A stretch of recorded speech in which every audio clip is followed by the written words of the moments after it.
الحب مش كلمتين حلوين بنضحك بيهم على القلوب، ولا هو كلام شات وتليفونات ليل ونهار، ولا حتى هدايا وفلوس. الحب أكبر وأعمق من كده بكتير. الحب أمان وسند واهتمام. الحب مواقف لما بتعدي بيها بتخليك تتأكد يا إما إنك اخترت صح واللي انت عايشه حب بجد، يا إما اختيارك كان غلط واللي انت عايشه وهم وكذبة كبيرة انت مش واخد بالك منها. الحب انك تكون مطمن وحاسس بالامان، انك تلاقي اللي يصدقك وما تكونش مضطر كل شوية تقدم في اعذار ومبررات.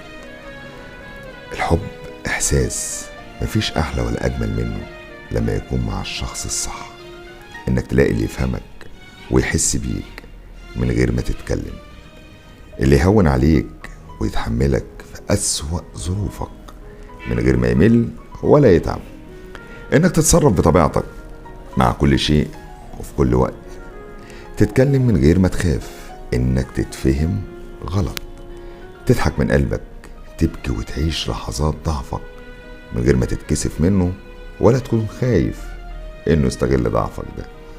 الحب من وجهة نظري عامل زي الزراعة، محتاجة اللي يهتم بيها ويرويها ويرعاها عشان تكبر وتخضر وتضلل عليك، ولو أهملتها هتدبل وتنشف وتموت.